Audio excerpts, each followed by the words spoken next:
So this is my new bike. I got a Street Bob with only 4,800 miles on it, and it already has a stage 1 upgrade done, tuner included, high flow air intake, Vance & Hines radius pipes,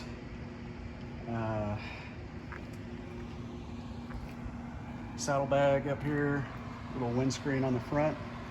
I think I got a hell of a deal on it for just $11,500.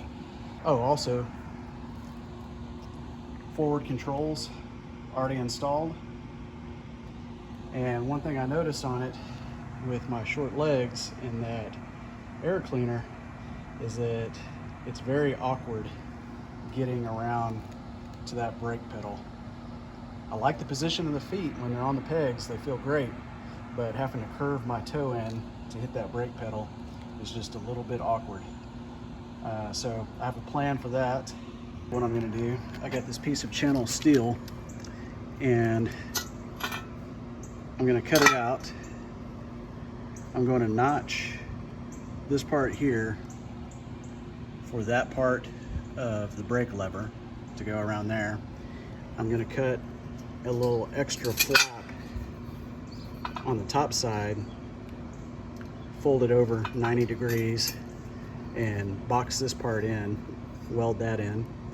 And then what I'm gonna do is on each side of the lever, I'm gonna tack on a piece of steel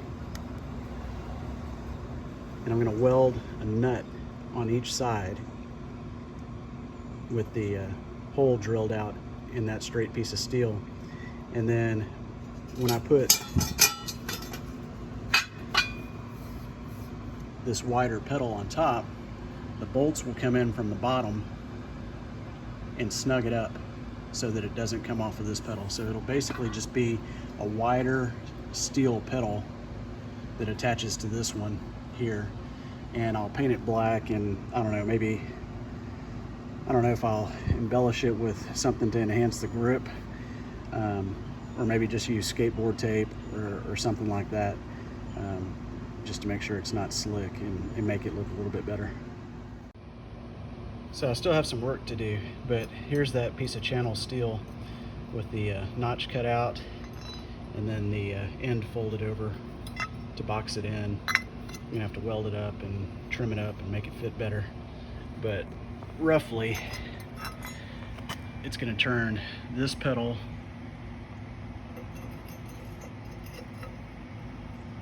into something that size right there. That way my foot can easily get on it.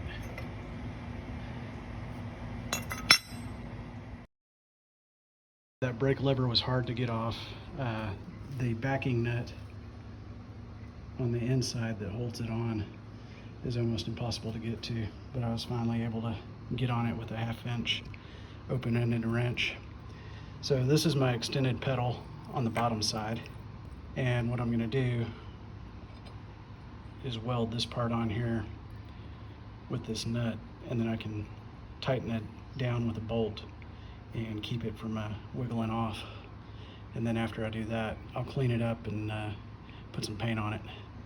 And I haven't decided what I'm going to put on the top. I was thinking about maybe bed liner or a piece of rubber or something like that to give me a little bit better traction and dress up the top. So there's my extended pedal mounted on. The only thing I need to do is still put the rubber on top. I think what I'm going to do is just get a rubber mat and use some contact cement to put a non-slip surface on top.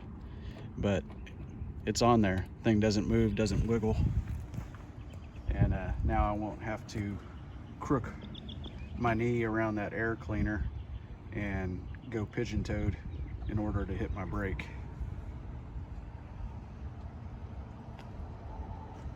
And now I'm going to give it a test ride.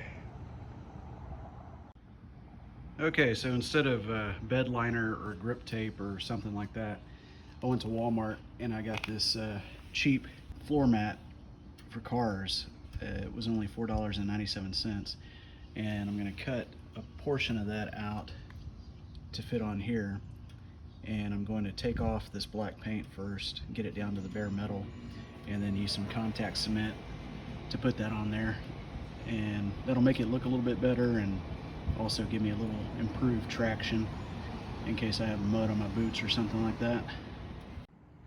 And here it is, all done. Not too bad, if I do say so myself.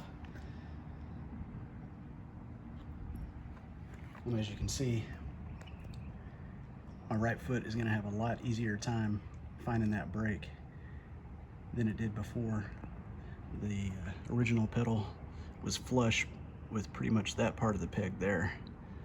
So now my right foot won't have to cant all the way in like that to hit it.